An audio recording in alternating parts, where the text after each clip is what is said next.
Ladies and gentlemen, welcome to Abnormal Alabama, MyHauntedDolls.com. Catherine Marie, Dr. Kelsey, and Kevin, Abel's brother Kane, is here with us tonight.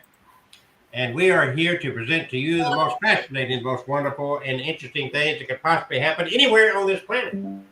Just for you, we're going to do this. So, here, folks, the whole thing is this. That I'm gonna share a screen with you because it's very very important that you know what's happening here. All right, are we ready for this? Where is it? There we go. Here we go. You ready? All right. Do you see this screen? Yes. Does everybody see this? I see the screen. All right. So next weekend we're gonna be there, and we need your patronage there. We're going to be doing some live streaming from there as well. So what I want to share with you is that come and join us at the Alabama Comic Convention at the BJCC in downtown Birmingham, Alabama, one of the safest places nowhere. So all you say is bring your machetes, bring your pepper spray, and practice yourself to finish moves, because the United States of America is indeed a very dangerous place. But that's where we're going to be next weekend. We're going to have a booth set up. We're sharing this booth with none other than Kevin, Abel's brother Kane, and his haunted dolls. Don't forget to show up, folks. We need your patronage. Order our books. Help us pay. We had to pay big, huge money for this event. They don't give these things away, and I can't believe Kevin made me pay so much freaking money for this. I didn't make him do anything. And I'm going to have hats over here. And what's the hours? Do you know the hours this thing is? Yes. They're not open on Fridays, just Saturday and Sunday? Right. Saturday, June 4th and Sunday, June 5th. June 4th should start at 10 a.m. Saturday and go till about 6 p.m. Okay. And then Sunday, June 5th, I think is the same 10 a.m., but then it ends at 5 p.m. All right. So it ends a little earlier on Sunday. And we're not the only ones there, but we are the most important people that's going to be there. I can guarantee you that. At least that's our opinion, and our opinion is all that matters to us. You hadn't paid attention to us, have you? So welcome aboard.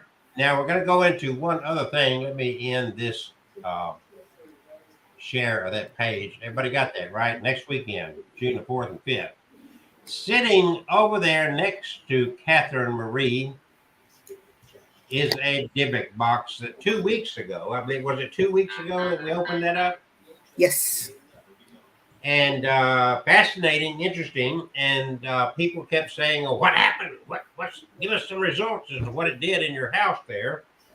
And so that's what we're going to spend the first few minutes doing before Kevin gets into his spirit box routine. Don't release that spirit again. All right. So Kevin right away, of course, wanted to know, is what happened. Next morning he's wide awake and he's texting us. And it's like, what happened to your house last night? And it's like, well, for the first few days, I mean, it was just super peaceful. It was like just this great peace came over my house, and it was that way for a couple of days. Anyway, I forget exactly how long. Just total peace, like, oh, it's just tranquil. This is nice. I'm not complaining. Let's get another DYBBUK box and open it up. Jeez, I don't see what people are afraid of. But then a few nights later, I'm laying in my bed alone, in my room alone, and I feel somebody sit on the edge of my bed. I mean, it tugged the covers. I jumped and thought, who the hell broke in my house?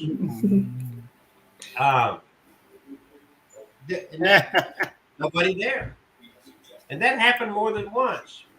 And that's not getting into strange noises and whatnot. And then there was something that was missing.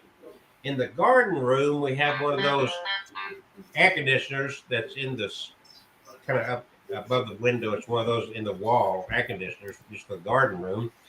And it's got a remote control. And the weather, of course, had gotten real hot, and I'm trying to find the remote control because it will only function with that remote control. I looked and I looked and I looked. I couldn't find the remote control. And in the same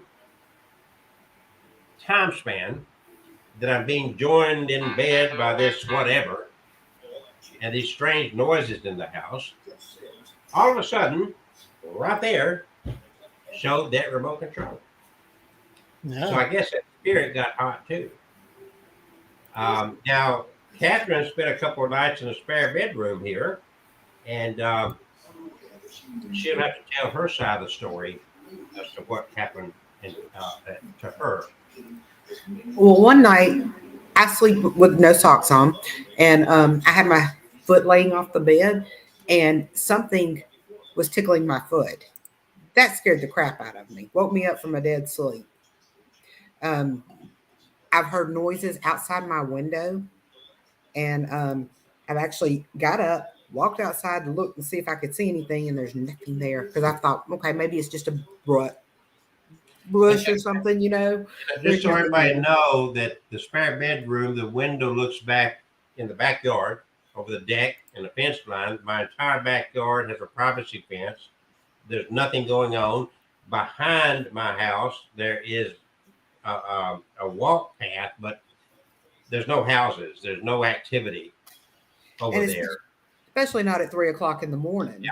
So anyway, so yes, there was some follow up, and it was scary because seriously, I'm laying in bed, and all of a sudden I feel the cover tug and somebody sit down right next behind me, and this happened more than once in the last little bit since we opened that box up.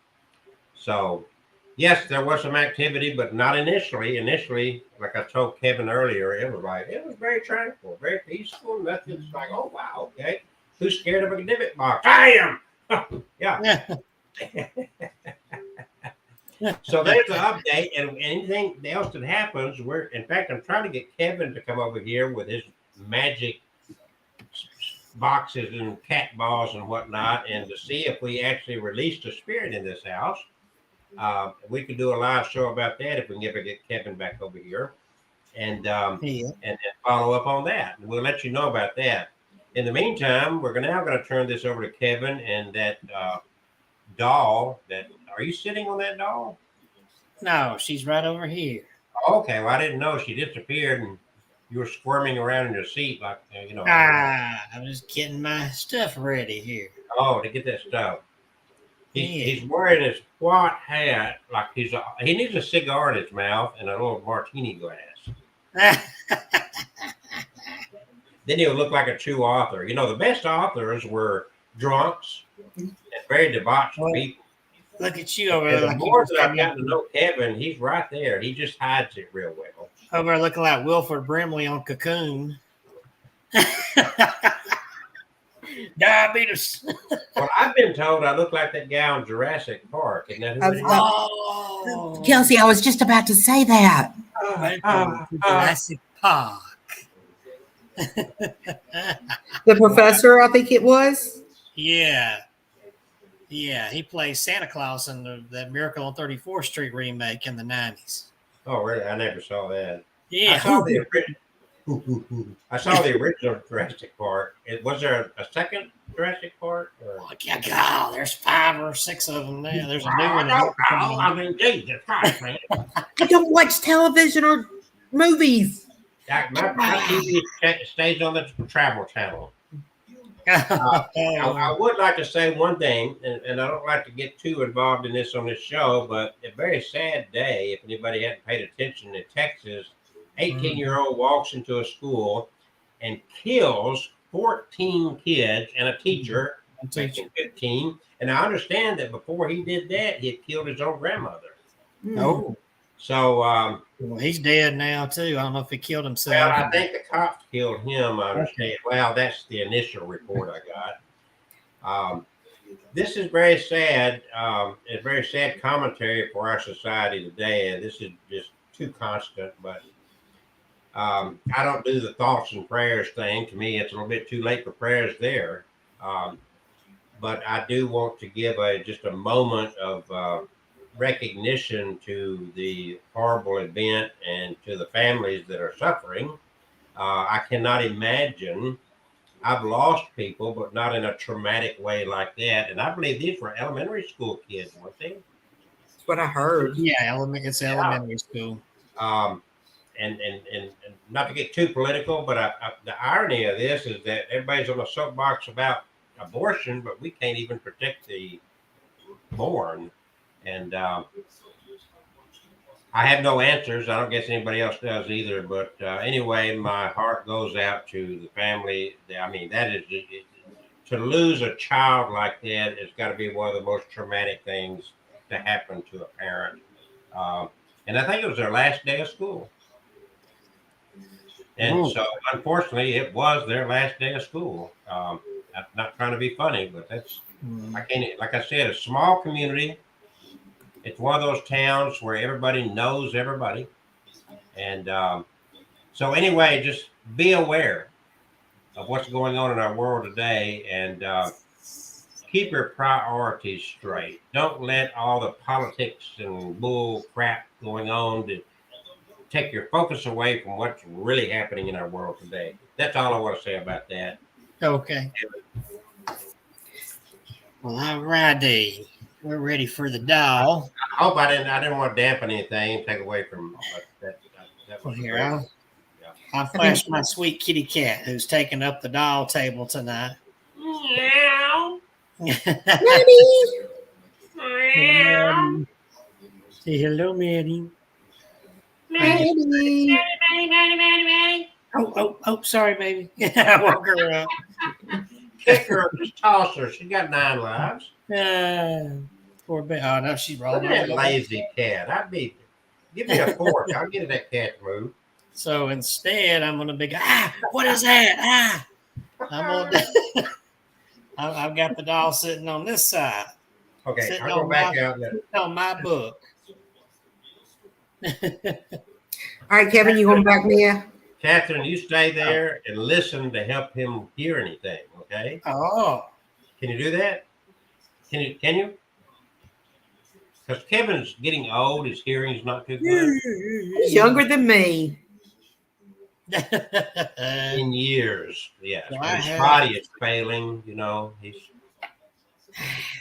Mia. Oh, man. Oh, big mouth. So I've got Miss Heidi here. For any of you horror movie fans watching, there was a movie several years ago called Heidi, a horror movie, not the Swiss Alps girl, but the haunted doll Heidi. And they used this exact type doll here, but she didn't have a hat on, and they took her eyes out and teased her hair up. But they used this exact kind of doll.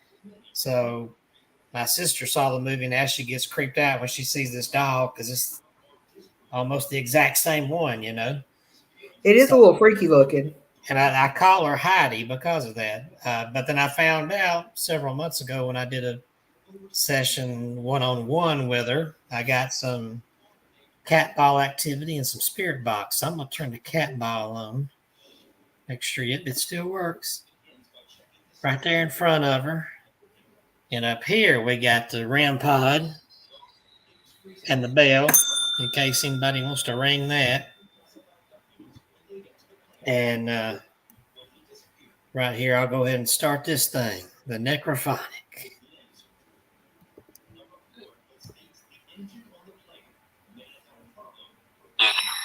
There we go. Hey. Whoa. Heidi, is that you?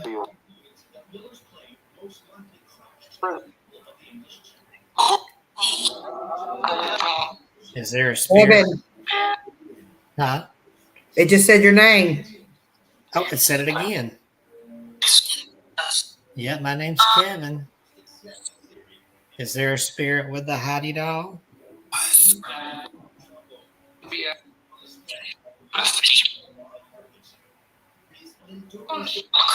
Hi, I'm hearing a little girl. I think I hear a guy. I got your favorite toy in front of your doll here, the cat doll. See, it lights up when you fiddle with it.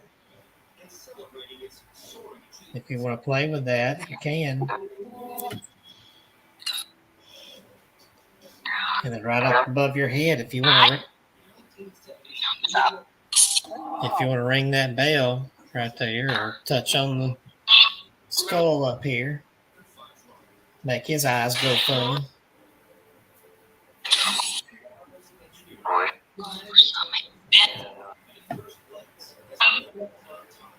Tell me your name.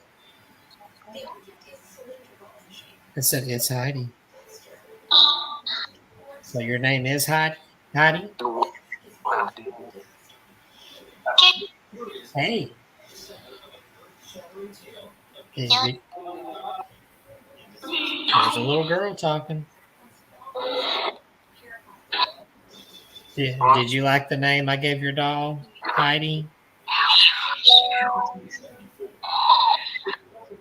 Heard a giggle. Did you hear? Did he just say, I trust you? I think there's the ball. There's the ball. Oh my goodness.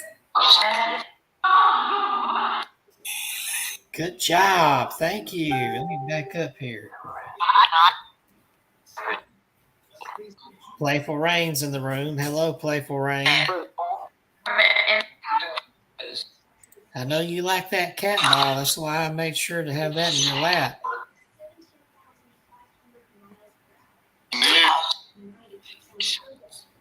I thought it said bells. Bells.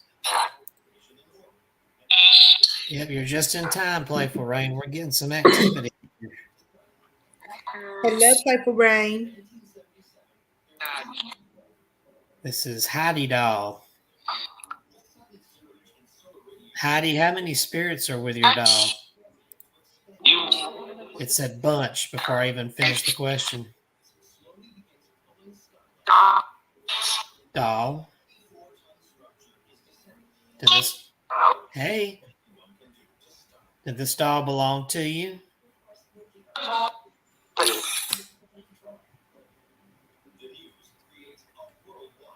How old are you, Heidi?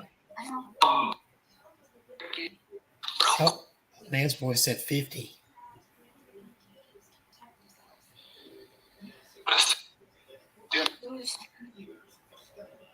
Where'd you come from?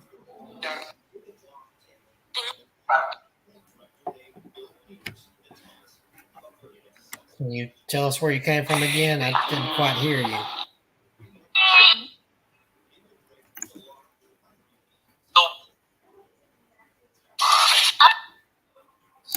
My voice said Heidi.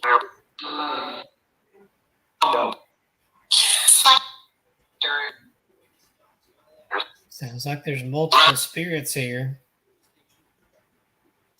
Can you touch that cat ball and make it light up again? Or can you make it light up?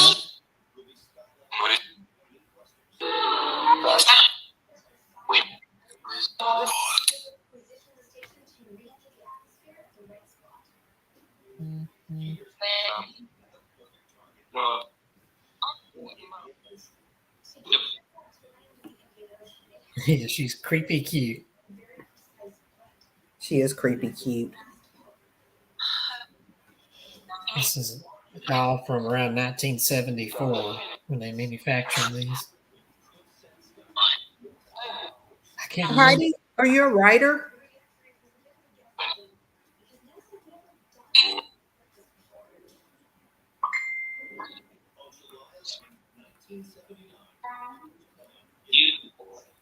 Kevin asked her if she was a writer. Were you a writer, Heidi?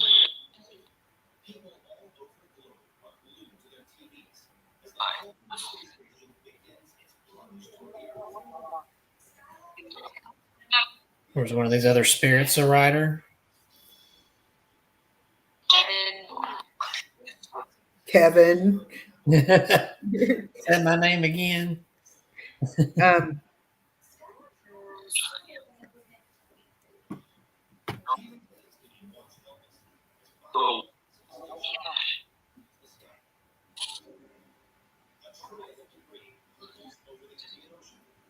What was the last year you? What was the year before you became a spirit?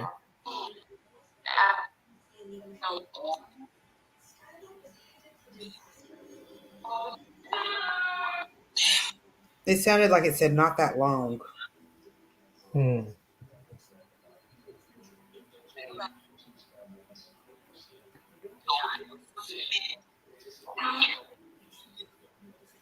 Well, I think your doll is cute. I like her chubby cheeks. How did you obtain the doll, Kevin? It's one of those rare eBay purchases, but I bought it because of the type of doll. I didn't realize it was haunted. I just got it to have a Heidi lookalike doll for my horror doll collection. So do you know which state it came from? I forget now. It's been a while. She started to say something there. Yes, it was last year at the least. It was last year when I got her a year ago or more. So it's been longer than that. It was before I moved here. It was about 3 years ago.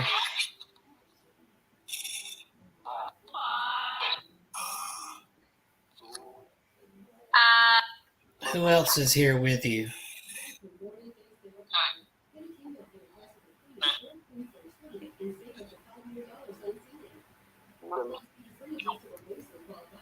I heard Neil.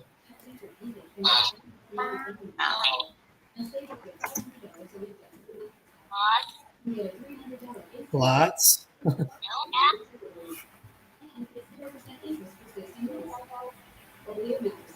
He said no something. I didn't hear that second word. No something. I'm sending you a message with something I found that was giving off some major vibes from the. Okay.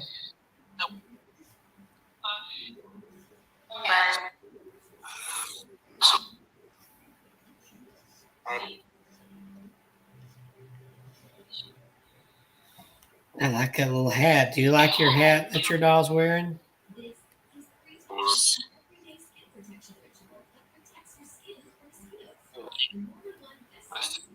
I heard a yeah in there. Is it a little girl with this doll?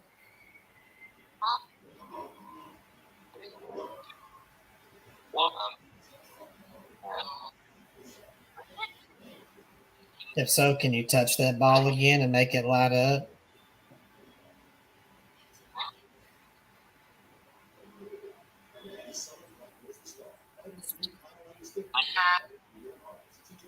I swear it just said Catherine. Oh.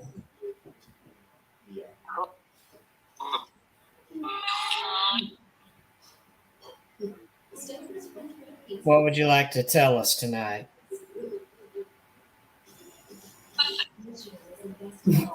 It said nothing. Nothing. You just like being on camera. Say cheese. Gee. Is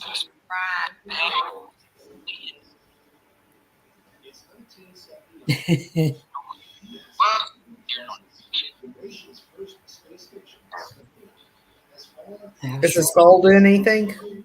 No, it's just sitting there. It's not doing anything. Can you touch that antenna? Yeah, there's a big antenna right up there. Sticking. She started to say something, but I didn't hear it. Here, I'll do it first. I'll light his eyes up. See that? Kevin only lights one eye up. Yeah, let's see if we can light both of them up.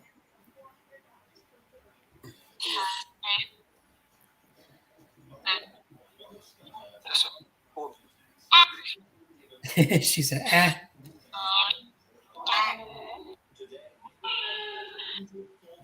I'd get the K2 meter out for you because I know you played with that, but this computer would just set it off anyway, so we wouldn't know you were playing with it. I think that's what she played with last time, that and the cat ball. Was that a sneeze? Bless you. It sounded like a little girl sneezing. Did you sneeze?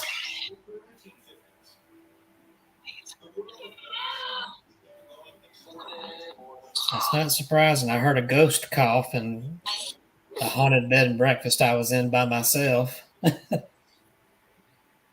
in Vicksburg. So if they can cough, I guess they can sneeze. I said, yeah. Guess the pollen's getting to them too. Oh, wow. Why can't we just have a nice temperature without the pollen? I know.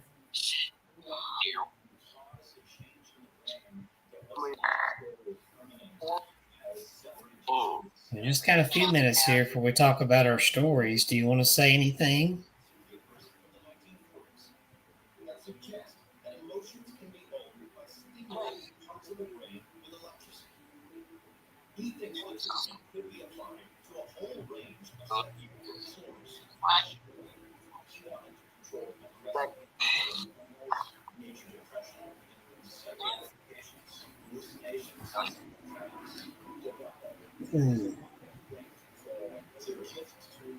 Do you like to play?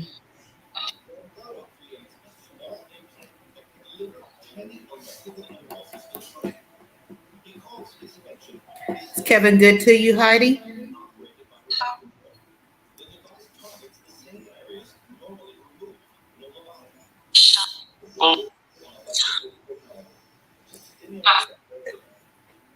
Sometimes I have.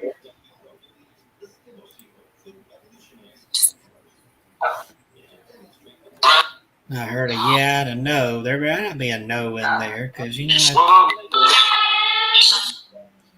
I keep your doll right there front and center next to my TV. Do you like where your doll sits? By the TV?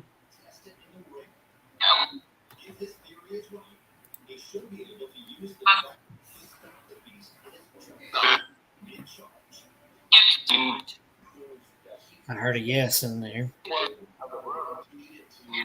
I heard almost a whole sentence. Sometimes I have.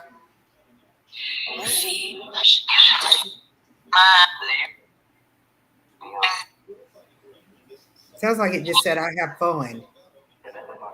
Oh, I'm glad you have fun. Do you like to have fun with Maddie over here who's still sleeping her head off? Lazy cat. Excuse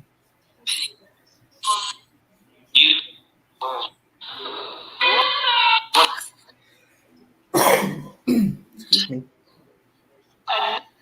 All right. Any last thing you want to say before we? Yes. Okay. Well, say it. Tell us.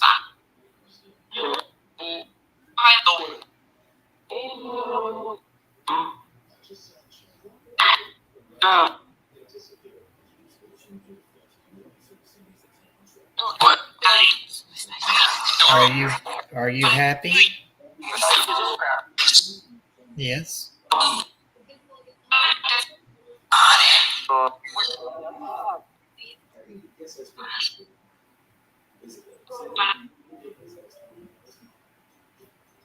You just have to let me know if there's anything you need.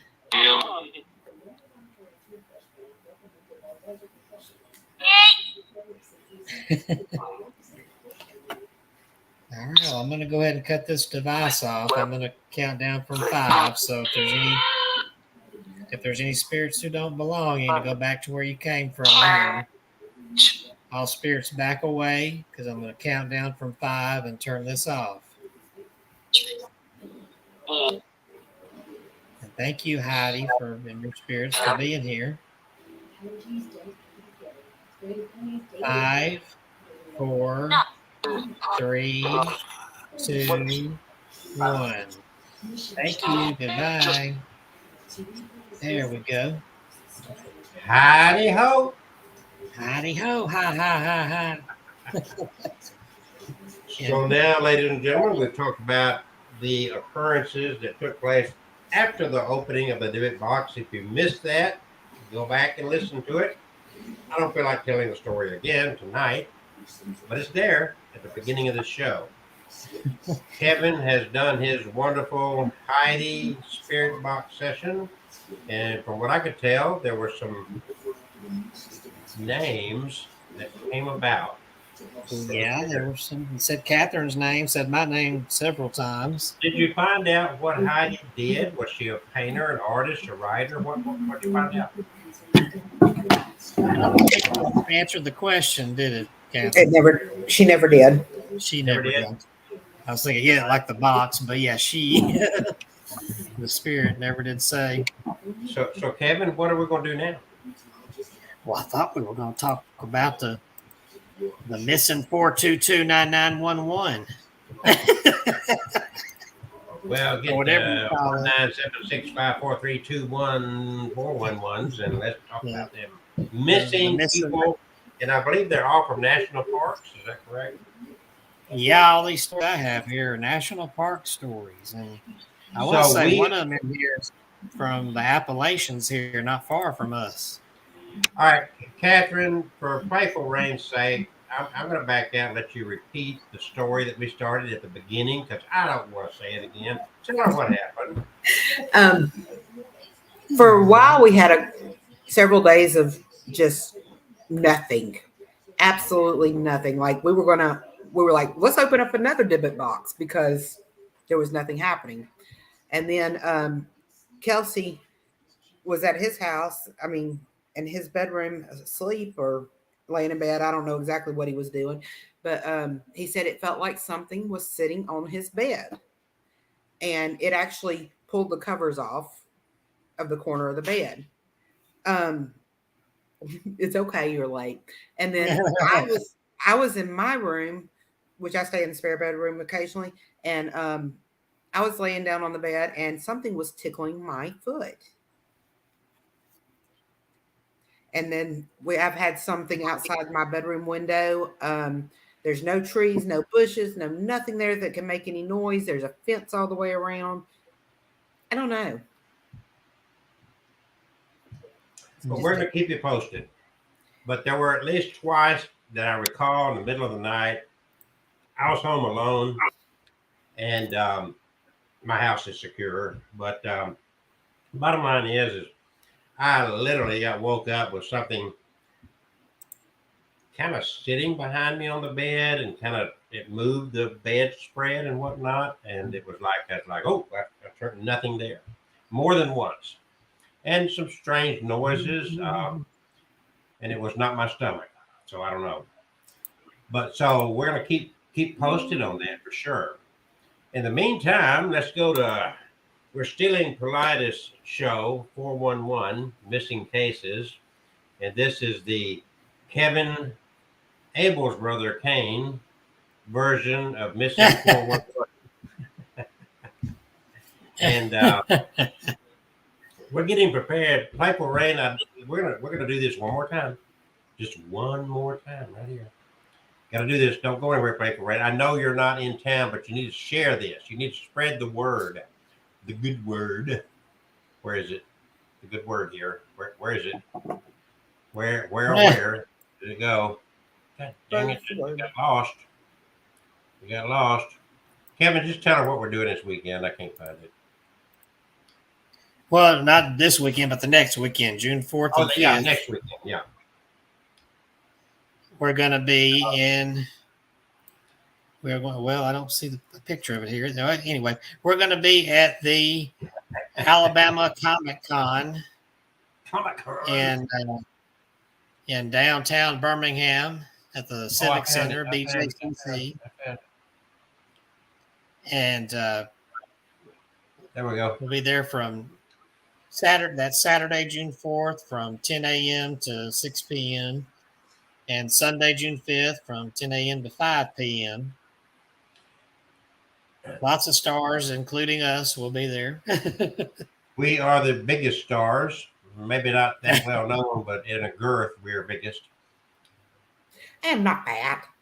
I didn't say you. I was talking about Kevin and I. Okay. Uh, there is going to be a costume contest, and Kevin's going to win that because he's going to put a tutu on and twerk. No, I'm not gonna put no dang tutu on. Tutu. But anyway, and for those like Playful Rain that's so far away from us, we're going to do some live streaming for you, Playful Rain. And there'll be a lot of fun and activity. And yes, Kevin will be twerking. I already predict that because he gets very excited and his butt just starts moving automatically when he's twerking. It's like a dog wagging its tail, you know. Now he's calling me a dog. No, a sweet dog. Cute little puppy dog with a fuzzy tail. And that tail goes swoosh, swoosh, swoosh. Oh, we got somebody else here. Who is it? Yeah, Love You to Pieces is in here. Look at that. Another dog. Yeah. Okay. Update real quick. Abbreviated version. We've told it twice on the show. You people kind of showed up late. We'll do it one more time because you did show up. The first few days, it was very peaceful, very quiet, very tranquil. Nothing happened, period. Then all of a sudden, the middle of the night, I'm in bed in my house alone and something tugs enough to wake me up at my bed covers and sits down. There's nothing there. This happens more than once, and then there were some strange noises. I'd get up and inspect, and the house is secure. There's nothing going on. So yes, things happened that had never happened before in my home. This is not one of those old colonial homes. This is a newer house. Then Catherine has been over and she stays in a spare bedroom. Catherine, your side of the story. Okay, I sleep without my socks on and I hang my feet off the bed. I know you're not supposed to do that, but something woke me up in the middle of the night tickling my dang foot. I can't stand my feet to be touched. So the ghost knew I can't stand my feet to be touched. But anyway, whatever it was, that it was tickling my foot. And then there's a lot of noises outside my bedroom window. There's nothing there. There's no trees, no nothing. And the backyard is fenced in, so nothing could get in there. Well, the good thing is it tickled her foot and it did not tickle her fancy. So there you go. But yeah, I'm clearly, after what happened with me in my bedroom, I'm a little bit more tuned in to anything possibly happening, and we will keep you updated. I'm trying to get Kevin to come over one Tuesday night, and we will just do a ghost hunt in my house. Okay, and maybe even in the backyard. Who knows? Because she heard noises in the backyard where the spare bedroom window overlooks the back deck, and the backyard is totally privacy fenced in. There's no other houses back behind us. The only other house that's near here is an 87-year-old lady that's on the other side of my house, not on the side of the house where the spare bedroom is and where Catherine heard noises. Like Kevin one time last year or so heard children playing in his yard. Yeah, that was my brother. I heard that out too. His brother. Yeah. So we'll do that. And Lovely, Love You to Pieces, I should say. Sorry. She said that would be fun to watch. So Kevin's going to have to line it up and drive his pitiful little butt over here. Pitiful little butt over here. His twerking ass over here. And we'll have to do a 2-hour ghost hunt at my house and see if we can stir up any more spirits. I have no social life, so maybe I'll get some ghosts to spend the night with me. Oh, me. So now let's get on with the show. We'll wait. Now somebody else is going to show up. And what I do is DYBBUK Box. Should have just recorded it and just hit a play button. How about this? I got an idea. How about I bring the DYBBUK box so you guys can see it? Kevin, get it in gear. To the Comic Con. Oh, bring it to Comic Con? Yeah. I mean, Who's Huh? seen a real live DYBBUK box before? Not many people I have. saw a real dead one time. Oh no, that's different. I'm sorry. Yeah, I don't think that'd be a problem to bring it to the con. And I'll make a little display thing That's one that's open. if I have time, and we'll lay it out there and lay the contents out and let everybody see them. Ooh. I'll have it I'll have it in Ziploc. Remember, Ziploc, strong enough to hold a spirit. They're gonna give me a promotion, you know. Strong enough for spirit, pH balance for a woman. Yeah. Okay, one more little thing that we got to do right before we get into the 401 run stuff. So hold tight here and let's do this thing. Okay, you ready? And go. Yeah, you wish that you lived as long as I Oh, come on. wish. I wish.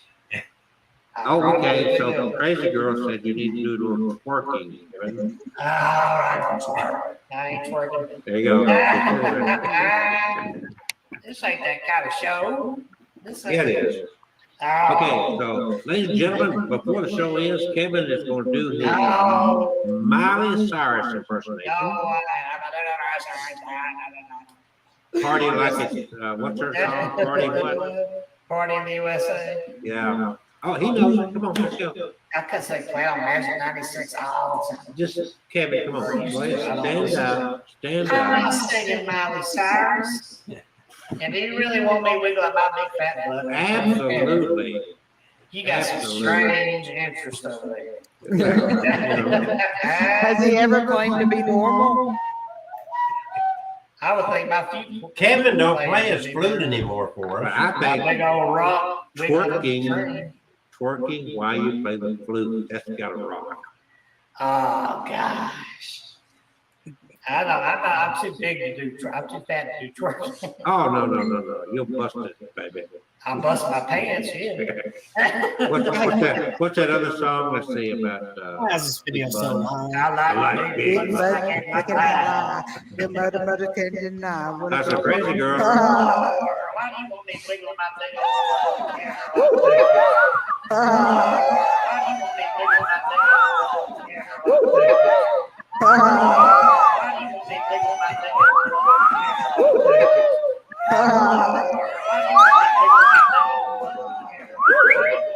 my thing?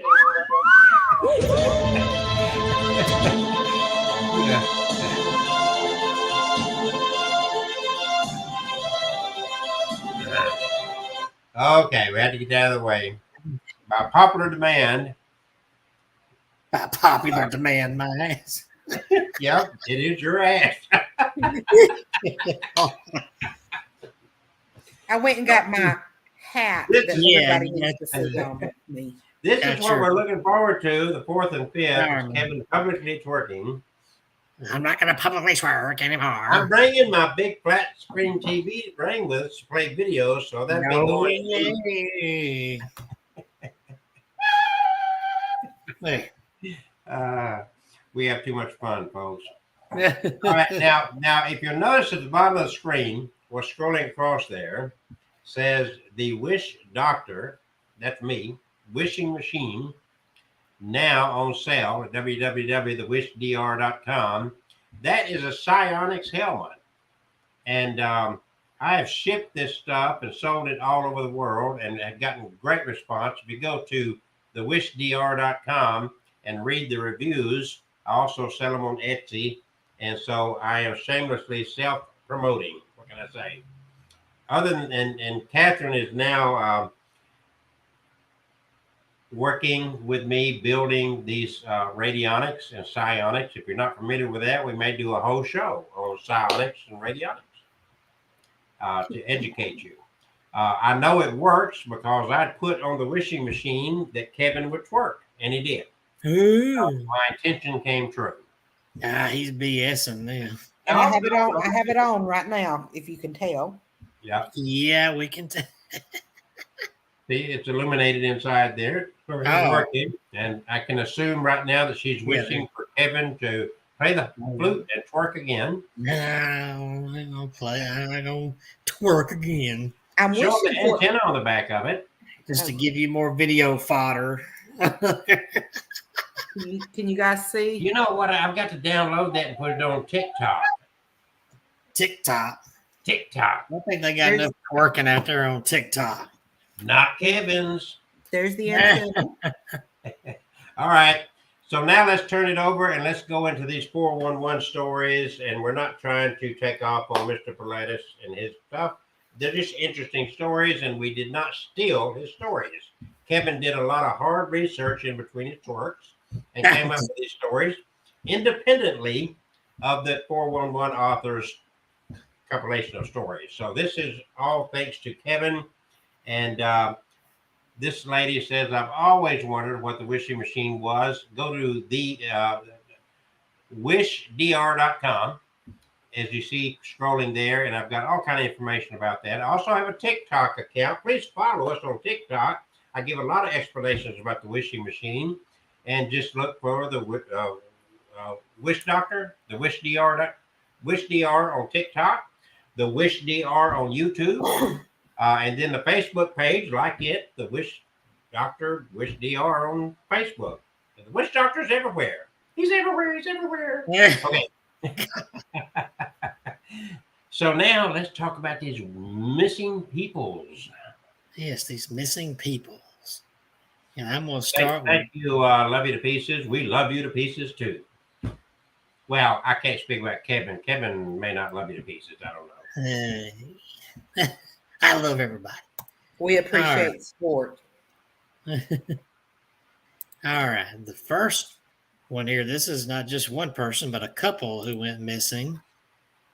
Glenn and Bessie Hyde, who were married. What's funny? We just talked about Heidi, and now we're talking about a family named Hyde. Ooh. Yeah. Oh, wait a minute.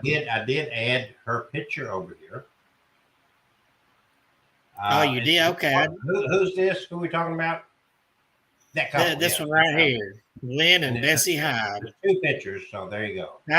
Okay. There you go. Found it. So Glenn and Bessie Hyde were married in Twin Falls, Idaho on April 10, 1928. At the time, he was 27 years old, while she was just 18. In the fall, they built a boat for a special honeymoon adventure, a trip down the Colorado River to California. Glenn was an experienced river rafter who wanted to set a new speed record for traveling through the Grand Canyon, which would have put Bessie in the book as the first documented woman to do so. During their trip, they visited an experienced river rafter in Utah. He told them that the boat they had built was not safe for their trip. He was especially concerned about them not taking life jackets. However, his concerns fell on deaf ears. They took 26 days to get from Utah to the Bright Angel Trail in the heart of the canyon.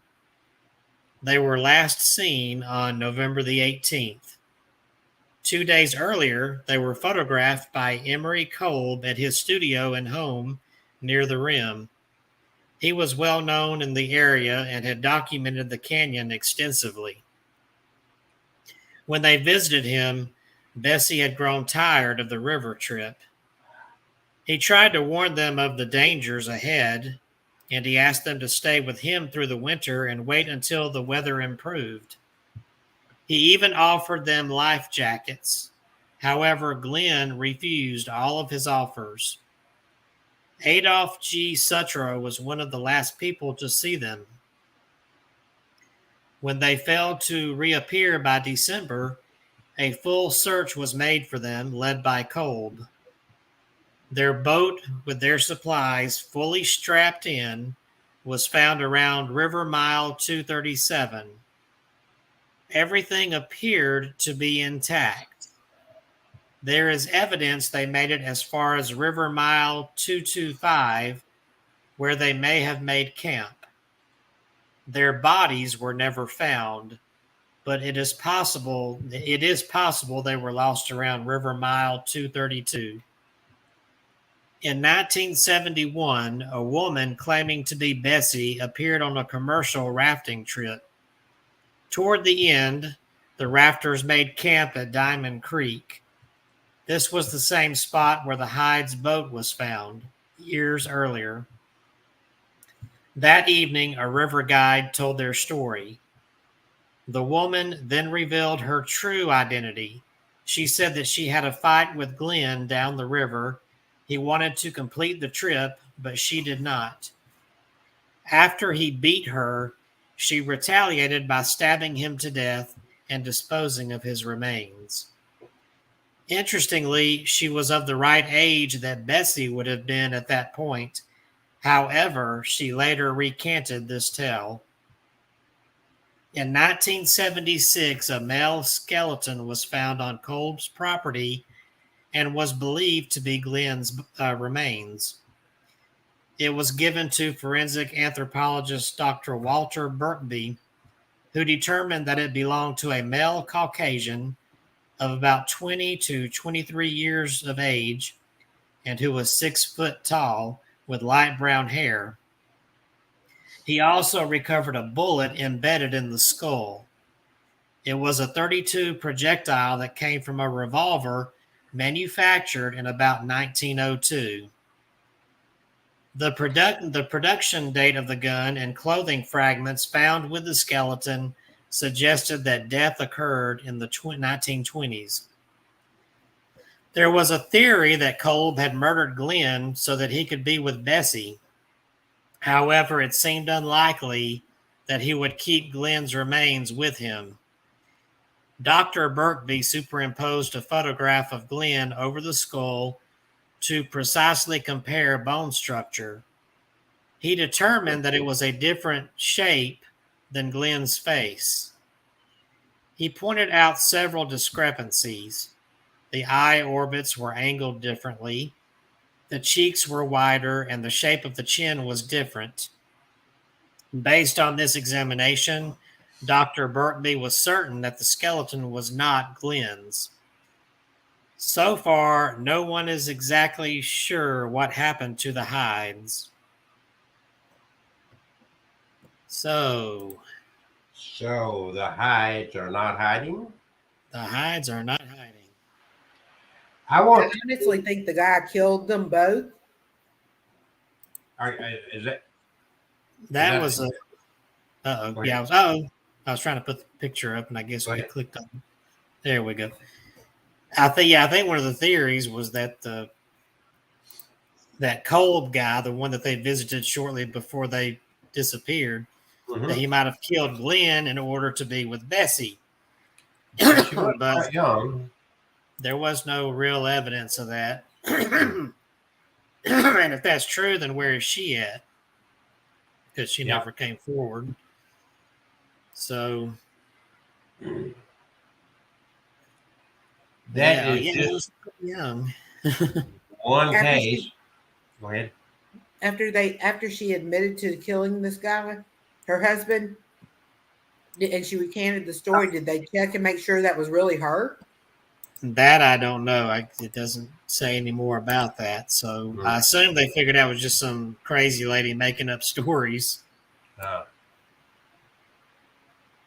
This next story I'd like to cover because Okay. that was my grandmother on my dad's side of the family. That was her maiden name.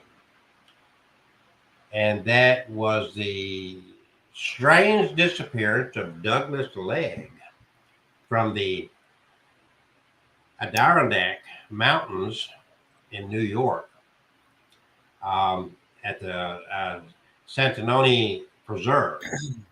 He disappeared on July the 10th of 1971 in Newcomb, Adirondack Mountains, New York State. So on July 10th, 71, Douglas Legg was 8 years old. He disappeared on a hike on that Santanoni estate near Newcomb in the Adirondack Mountains and was never seen again.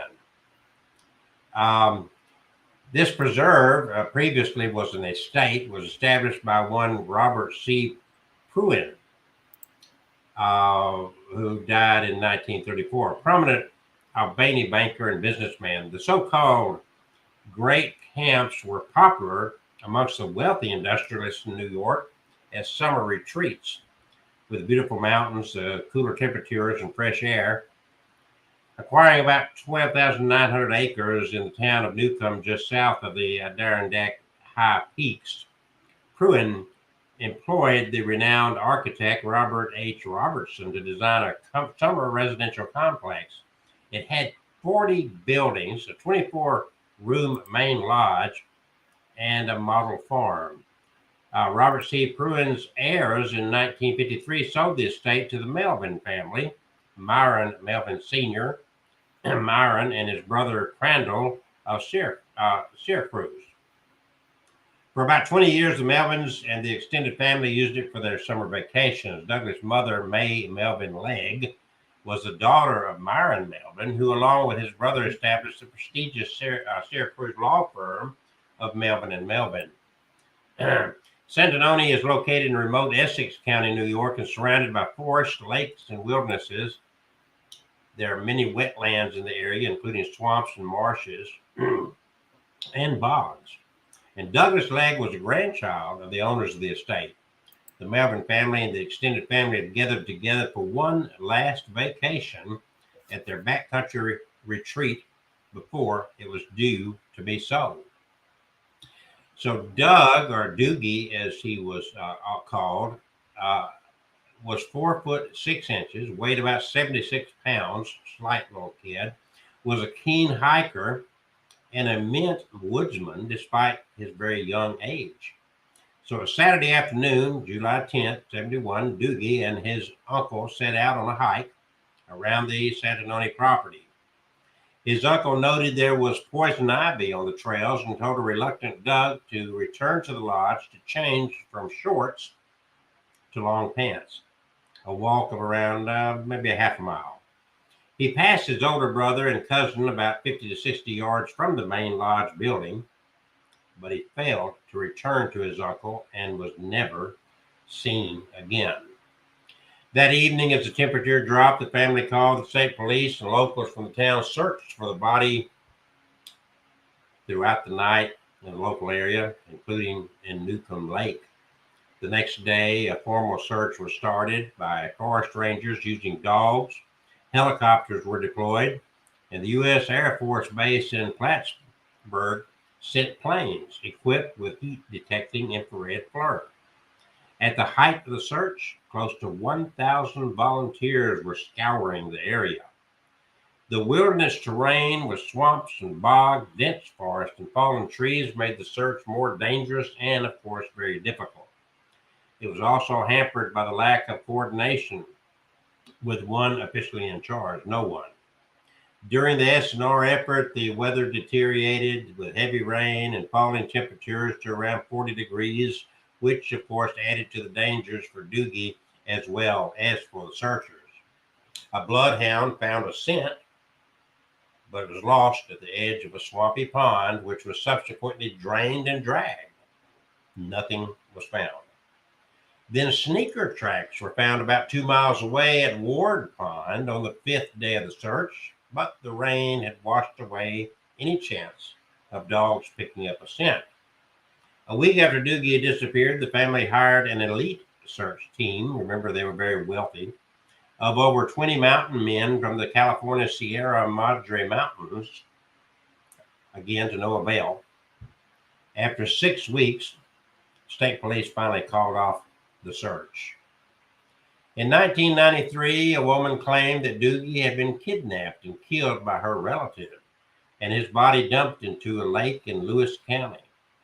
Officials searched the dry lake bed only to learn that the woman was a psychiatric patient suffering from false memory syndrome. Then, around the same time, a man came forward to report to officials that he had come across a small skull and partial skeleton in 1973, which he believed to be human. He and a friend were hunting and became separated as he chased a deer across a peninsula leading to a 21-acre island in Newcomb Lake, approximately 1/2 mile from the lodge. He didn't report it in 1973, he said, because they did not know about the case at the time, and he had been on leave from the Navy for 4 days and not where he was supposed to be. He later reported to it when his friend heard the news reports about the renewed search for Doogie based on the woman's false story. The man traveled from his home in Montana to show investigators the area where he found the remains, but unfortunately, they found nothing. The remains would now be tobacco colored and buried under inches of sediment and moss. And since only a general location could be given, authorities only searched the most likely area, which was about a 50 by 50 yard area. The story fits with the last known sighting of Doogie, who was possibly attempting to follow his uncle around Newcomb Lake. Police had the theory that attempting to follow his uncle, he walked across the peninsula and thinking he was still following the lake shoreline, became disoriented and lost on the island. The island was searched at the time of the disappearance, but it was hampered due to the dense vegetation in the area. If Doogie did not become lost, he may have fallen to foul play, or he may have run off on his own accord and then drowned in a bog or swamp. The family, not wanting to return to the scene of the tragedy, quickly contracted with the newly formed Adirondack Conservation Committee of the Nature Conservancy to purchase the entire Santanoni Preserve. The furnishings were removed, and the conservatory then resold the property to the state of New York for incorporation into the State Forest Preserve. For 2 decades, Camp Santanoni buildings were inadequately maintained by the state, since the intent, as required by Article 14 of the New York State Commission, was to remove improvements in order to return the Santanoni Preserve to forever wild conditions. Today, Santanoni Preserve has been restored to its former glory and is designated a Natural Historic Landmark, requiring a 5-mile hike to gain access to the buildings from the closest road. The main lodge and most of the outbuildings were renovated by the Adirondack Architectural Heritage under the administration of the NYDC and its preservation officers. Bottom line is, after all that time and all the efforts and all the people wandering around that property, nothing was found outside of the one occasion when somebody claimed in 1973, I believe, that they had found some skeletal remains. I just find it so hard to believe that anybody, especially, military or whatever, would have found skeletal remains and not said a word to anybody. Don't you find that difficult to believe? Yeah. I'm sorry, but me as a mom, as a daughter, if I found something like that, I'm going to report it because somebody's looking for that missing person. Well, and can you imagine the anguish that the parents went through when that mentally ill lady made her claim? Yeah. And then, about the same time she's making that claim, he could have brought some kind of peace and closure, and it's just hard for me to believe that part of the story. I don't know. Maybe I'm wrong. So get it, dear? What? Okay. No.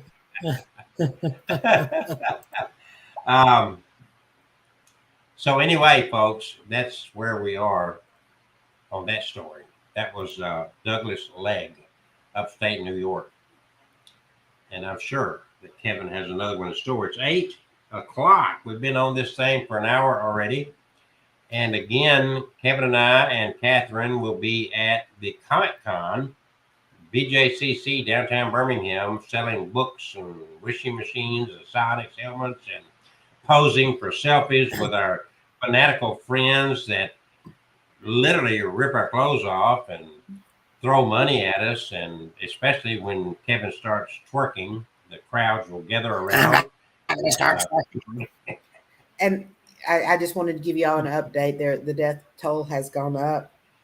18 children now and 3 adults. Oh my God. It was 14. There's 4 more kids. Yeah. This is insane. And 2 more adults.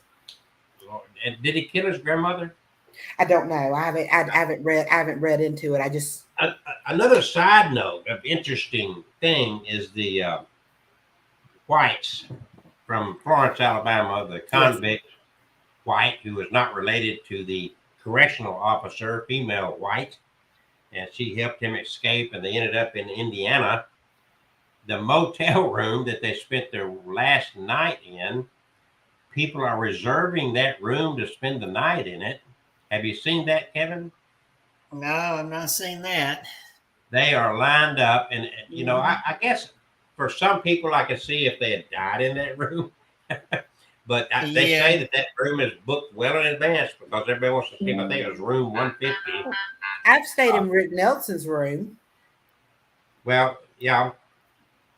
And he didn't have, there's the last night he stayed in there, but I mean, he was a famous person, but Infamous. Stayed in his room, the room that he stayed in the last night he was alive. And remember, I had a little activity happening on my computer at that time. So there is a possibility that them staying in that room. If it's your last night, Kevin is well versed in this stuff. I don't know as a ghost or a spirit would particularly be hanging around where they died. To me, they would be more likely to hang around their last moments of happy life. Yeah. What do you think, Kevin? Yeah, I would think that too. Most of the time it's that kind of case. Every once in a while you get activity around where somebody was said to have died, but it's mainly and a lot of times, that's not concentrated to that spot where they died. Like look at Elvis. He died in his bathroom, but they don't see his ghost sitting on the toilet. They see his ghost. But I don't know. Nobody gets to go up there. They see his I ghost. guess the question to ask whoever is taking care of the property, I would ask them. I say, well, is there a lot of toilet paper getting used in that bathroom? Do you hear it flush by itself? Or maybe perhaps him singing "Oh," and they're in the bathroom. Is it a hunk of burning love? But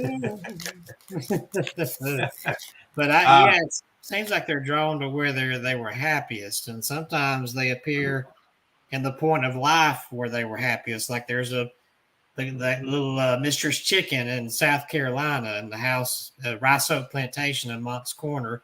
She lived a ripe old age of 80-something. But when she came back as a ghost, it was as a child. Yeah. Because they say she had sort of a rough patch in her childhood, so they feel like she probably wanted to relive that in her spirit life. And that's why they see her as a little girl and not an older lady. Well, here's my hypothesis of why you would find a ghost in a cemetery. I used to work at a funeral home. And, it's like, why would a person hang around their grave? And it finally hit me that when you go to a cemetery, you're not dealing with a spirit of a person buried there. You're dealing with a spirit of a person who used to come and visit a grave there of their lost loved one. Yeah. So if you were the father and your wife died or your son died or whatever, and used to, like a lot of people do, they're mourning real bad, and they spend a lot of time going to the grave of their lost loved one, and then you eventually die.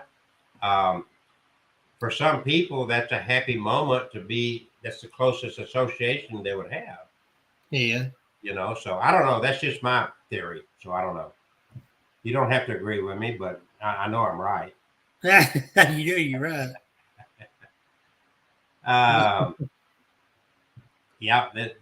We are a very violent nation. It always gets me that I've got a neighbor that says, I can't believe we're not doing anything for Ukraine. It's like, we're not doing anything for ourselves. Sorry. If you go in Alabama, we got a website called al.com. That's where I get my local news from. I don't like to watch TV much. So anyway, I'm aware of the story about Riverside. Yeah. From Mobile to Birmingham, Montgomery, all the way through this state, it's murder after murder. We have constant murder, suicides, and all this stuff in our little state that we've only got like 5 million people that live in the whole state. And you don't have, oh, I wouldn't go to Mexico. It's like you go to Birmingham, but you wouldn't go to Mexico. Have you been paying attention to what's going on in our own country? I wouldn't walk through It's Bessemer. okay, it's horrible. And with that said, why don't you take a second and promote your book? All right, let's do a happy topic then. Let's promote. Ain't nothing My happy about books. his books. It's scary. Ah! My Haunted Collection, The Dark Side. And I've got other nonfiction books out there, and I've got supernatural novels based on some of the items in my collection out there. And the newest book is a collection of my own original short horror and supernatural stories. So get that. It's also in hardbound now too. So if you want to get a break from the realities of life, read some of his books and get into some real horror. And I've got merchandise out there now, bumper stickers like what you see there. Are you going to have some of the bumper stickers at the event? I'm going to have some of that, the caps, these hats here. While you're up there, Kevin, go ahead and twerk for us. No, I'm not going to go and twerk for us. These hats here, I got a box full. We had some other financial issues around here, so I didn't get to order all I wanted to. But at least I got hats I'm going to sell with my books. I've got all my books. We're going to have fun, folks. And also, if we run out of stuff, we'll take your name and number and your payment information and get it off to you in the mail promptly. Yeah. So there you go. All right, you ready to go back? Don't forget that I might have the doll with us that we're going to be giving away, the haunted doll. Oh, it's Kevin. Are you bringing any of your dolls with you? I'm going to bring some of mine. I'm not giving them away, but I'll bring a couple of mine.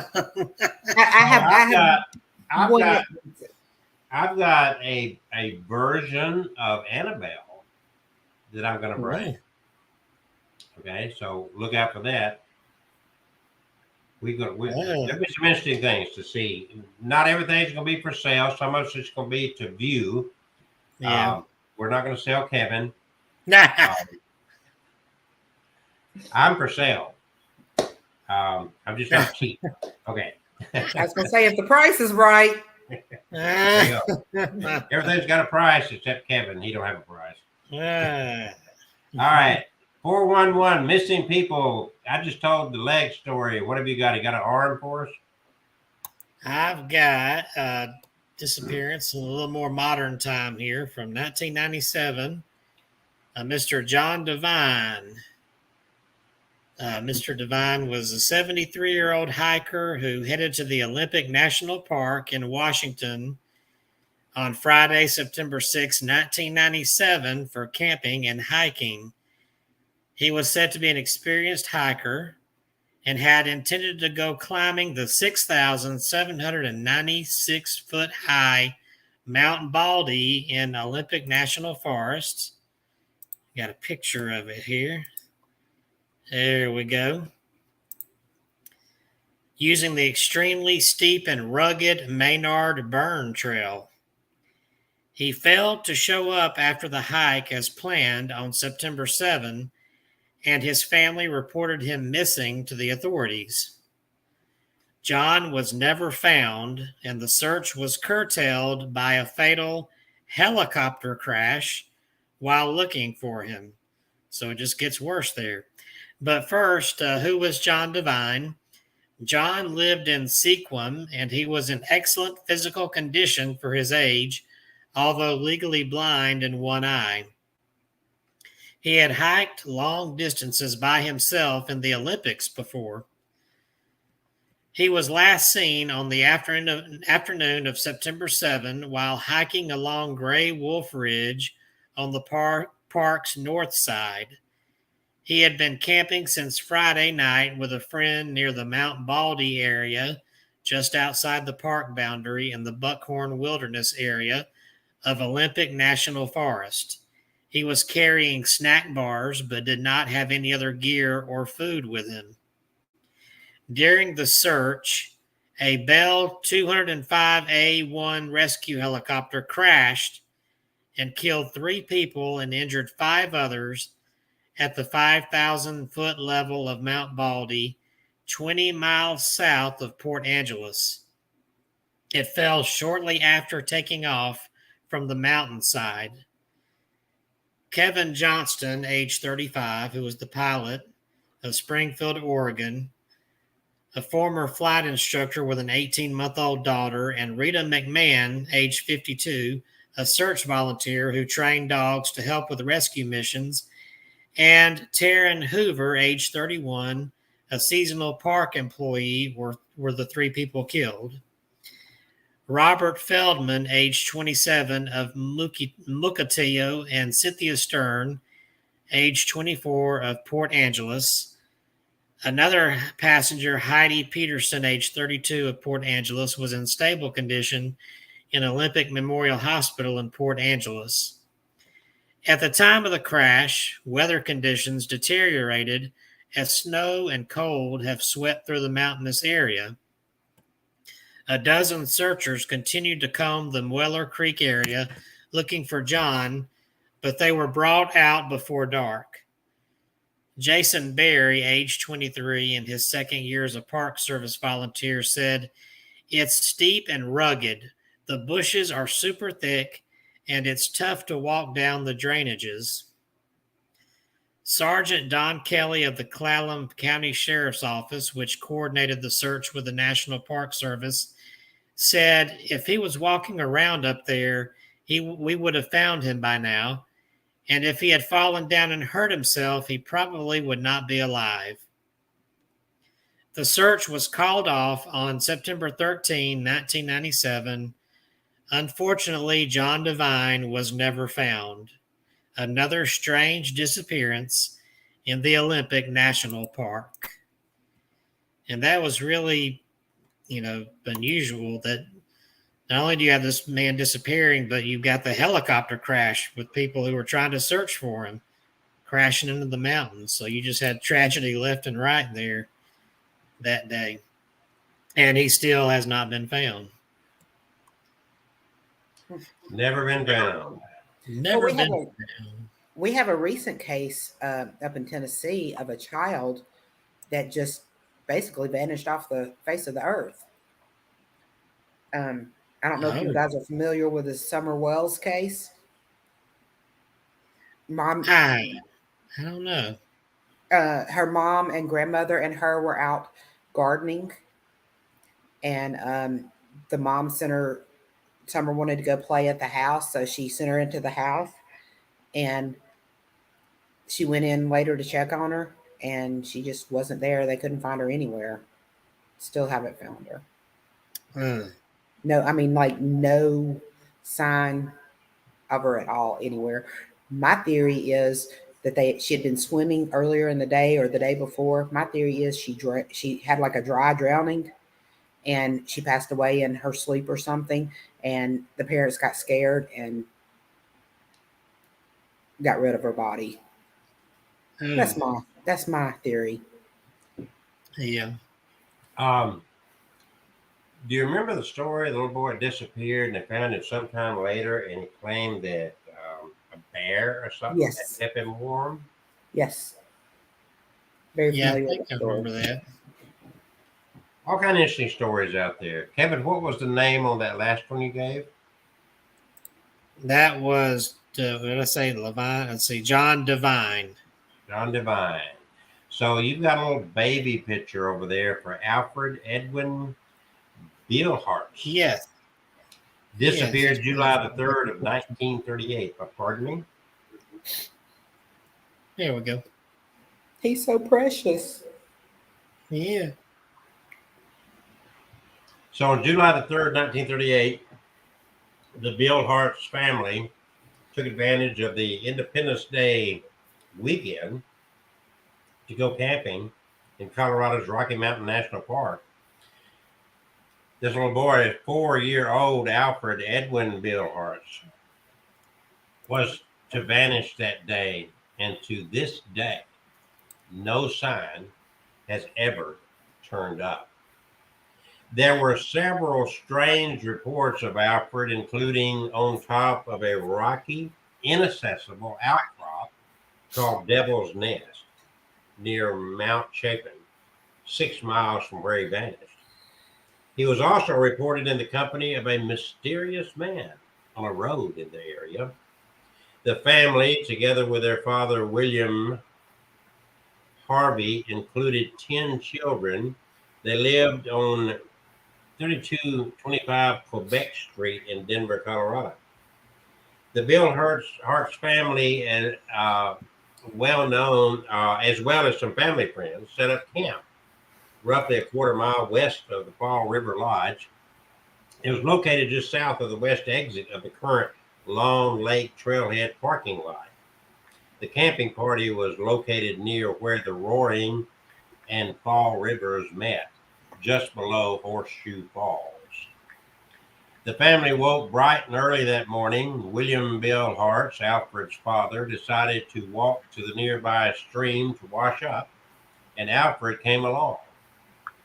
Orrin Bronson and Walter Hanson, who were friends of the Bill Hart's family, had also set out to freshen up roughly 500 feet upstream from Alfred and William. William and Alfred finished their wash before Orrin and Walter, and William headed back to camp. Alfred walked upstream to follow Orrin and Walter once they were finished. Once Orrin and Walter returned to camp, the group noticed Alfred was not with them. He'd gone missing between the time William headed back to camp and when Orrin and Walter returned. Rocky Mountain National Park is an American national park located approximately 76 miles northwest of Denver International Airport in north central Colorado, within the Front Range of the Rocky Mountains. The park is situated between the towns of Estes Park to the east and Grand Lake to the west. The eastern and western slopes of the Continental Divide run directly through the center of the park, with the headwaters of the Colorado River located to the park's northwestern region. The Rocky Mountain National Park Act was signed by President Woodrow Wilson on January 26, 1915, establishing the park boundaries and protecting the area for future generations. The hike to Long Lake in Rocky Mountain National Park begins from the Long Lake Trailhead in the Horseshoe Park area, located just west of Estes Park. From the start, the trail climbs steadily through the fairly dense mixed pine forest. At just over a mile from the trailhead, hikers will reach the steep banks of the Roaring River, where some of the destruction from the infamous Long Lake flood can be seen. In 1903, a 26-foot high earthen dam was built to enhance the natural lake from 16.4 acres to 48 acres in order to help with crop irrigation in the Loveland area. On July 15, 1982, the dam failed and released more than 300 million gallons of water down the Roaring River Valley. Some witnesses said the failure created a wall of water 25 to 30 feet high. After killing 3 campers, the water rushed down Elkhorn Avenue in Estes Park before stopping at Lake Estes. The campers began searching for Alfred immediately. There were over a dozen individuals at the campsite and were convinced that they would find him quickly. He couldn't have gotten far in such a short amount of time. Plus, it would have been difficult for Alfred to not hear over a dozen people shouting his name and follow their voices back to safety. But after scouring the area and not finding Alfred, the family became very anxious as to Alfred's whereabouts. When they had no luck, they decided to call in the Park Service for assistance. The Bill Hart's family contacted Ranger Mumal at the Fall River Ranger Station. Ranger Mumal immediately contacted the CCC, which is the Civilian Conservation Corps, a work relief program created as part of Roosevelt's New Deal to help the search effort. Within 45 minutes, over 100 CCC members had arrived to begin searching. On that Monday, July 4th, Independence Day, CCC and other volunteers were still combing the area for any sign of Alfred. and bloodhounds from the Colorado State Prison were brought into the park to help aid the search, but they were unable to find Alfred's scent. The Rangers were operating under the assumption that Alfred may have fallen into the nearby roaring river and drowned, so they decided to dam and divert the river on July 5th. The search party built a dam with sandbags, rocks, and logs and used grappling hooks and pikes to search the riverbed. Despite their efforts, nothing was found in the diverted riverbed, so they erected a wire net over the Fall River in hopes of catching any evidence. When this returned no results, they gave up searching that river. His parents told the Rangers that they were certain that he must have been abducted. They knew that their son wouldn't just leave his family, and they were skeptical that he had just fallen into the water. By Wednesday, July the 6th, the search of the river had ended, leaving searchers frustrated and confused. They continued to search the land, and by Thursday, 200 searchers told news reporters that they were convinced he had never drowned and had either gotten lost in the forest or was kidnapped. The searchers were convinced that if the boy had fallen into the roaring river, his body could not have passed all 5 of the beaver dams and reached the Fall River.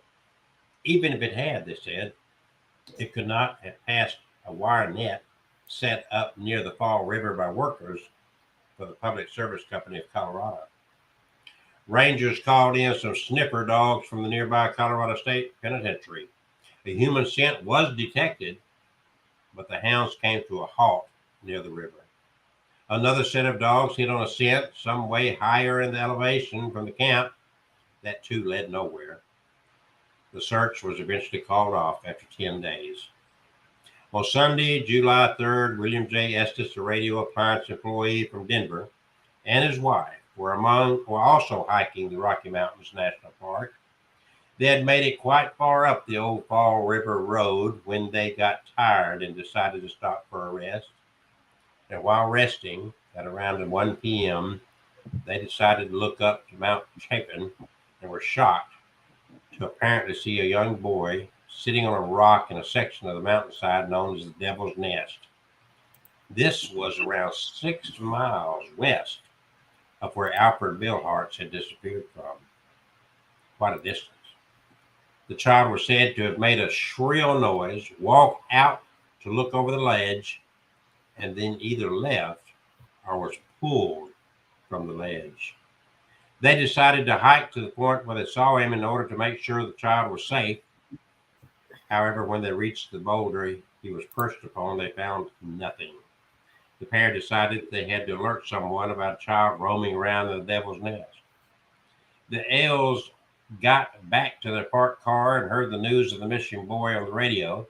And upon returning home, the couple checked the newspaper and confirmed that the photograph of Alfred Billhartz within it matched the child they had seen in the Devil's Nest. They promptly drove back to the park and they contacted the Rangers.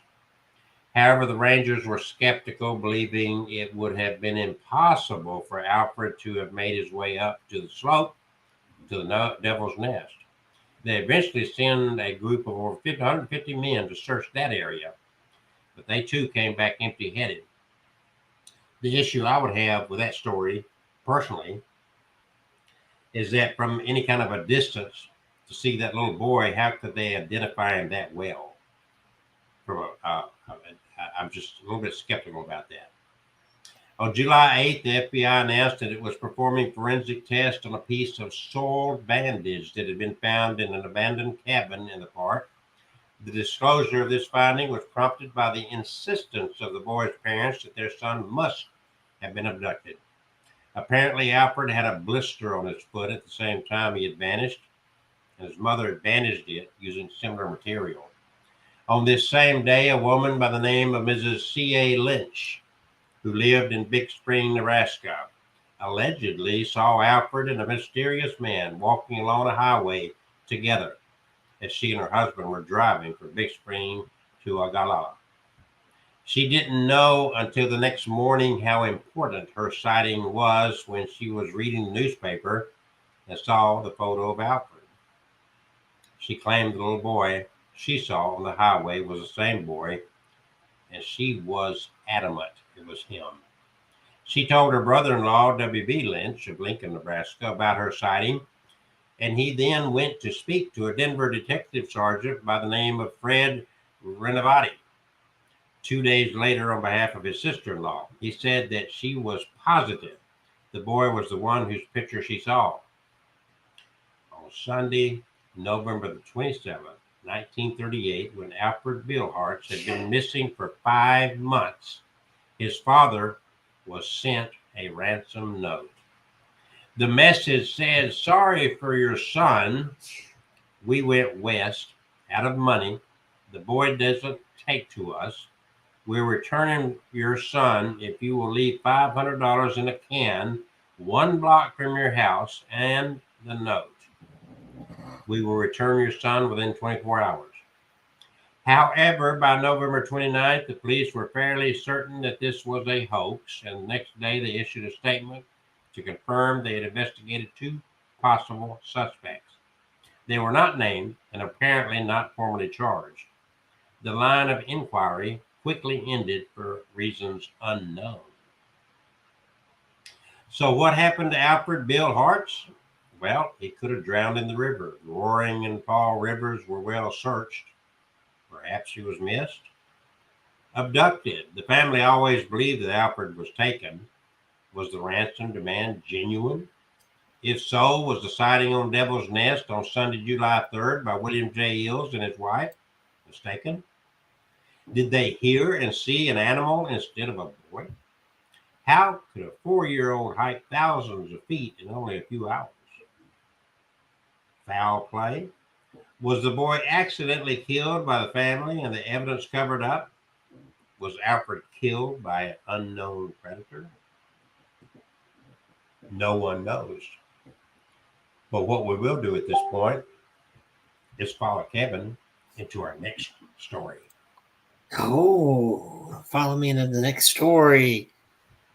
This next story involves a child, too. This one is very eerie. Not only does it involve a disappearance in the park, but a reappearance.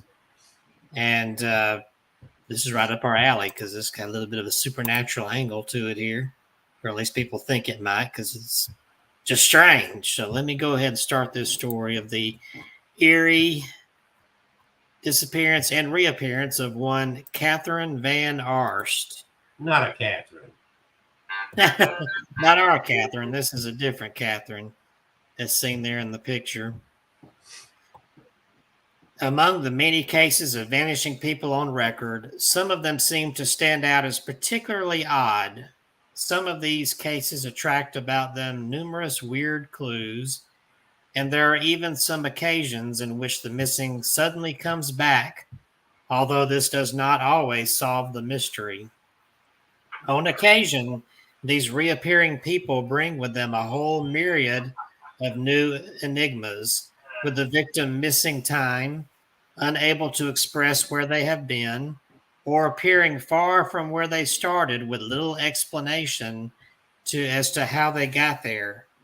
One such case is that of a little girl who vanished off the face of the earth, only to reappear and make her disappearance even stranger than it already was. Located in Washington County near West Fork, Arkansas, in the United States, Arkansas is not too far from us here in Alabama, is Devil's Den State Park. Ooh, how about that name? Devil's Den State Park. A lot of devils in these stories. A 2,500-acre wilderness area that is a magnet for tourists in the region. Here, people come to engage in all manner of outdoor activities, including picnicking, camping, hiking, mountain biking, horseback riding, and seeing the numerous sandstone caves, bluffs, ravines, rock shelters, and crevices that dot the area, as well as hunt for fossils, of which the area has many. The area is a popular destination for families looking to enjoy the great outdoors. And in 1946, the Van Alst family made their way here for a fun family trip to do just that. But it was soon to prove to be anything but fun. One day, the family were near their campsite, and the family's daughter, 8-year-old Catherine Van Alst, was playing in the creek in her bathing suit as her brothers fished, when at some point she wandered off and seemingly just vanished. Her father and brothers had apparently been right near her and basically looked away for a moment to look back and find her gone. It was just thought that she had gone off a bit or that she had gone back to the campsite just a stone's throw away, and there was no alarm at this point. But little Catherine was nowhere to be seen and would not answer calls to her name. As they continued searching the woods and campsite with no sign of her, the panicked family then notified park officials, and a large-scale search began. Searchers launched a meticulous, methodical search of the entire area for several square miles, with every moment that went by seen as critical, since the girl was barefoot and dressed in nothing but a bathing suit, hardly the sort of attire appropriate for being out in the woods. The search went on for 6 days, with no sign of the missing girl and hope waning, until at one point a team of volunteers were in the forest and passed by a cave from which little Catherine Van Arsht suddenly appeared and casually waved at them. According to those who were there, she was extremely spookily calm and almost in a daze when she simply uttered, "Here I am." What made this completely mind-boggling was that the spot where she was found was around 7 air miles away and 600 feet higher than the place where she had originally disappeared, which would be just the first of many odd details. The most glaringly bizarre thing was that this 8-year-old girl had walked an estimated 30-mile zigzagging course to get to where she was found, all in harsh, steep, treacherous wilderness terrain in her bathing suit and with no shoes on. The area is riddled with rocky terrain, thick forest, and steep hills, so one of the perplexing things for the authorities was how she could have managed to cover that distance in 6 days through this challenging landscape barefoot.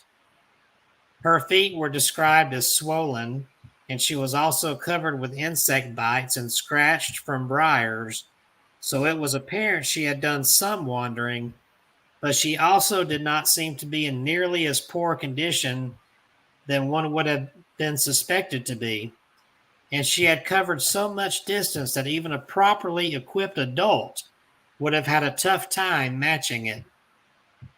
She also seemed to have been in better shape than one would have expected from her ordeal.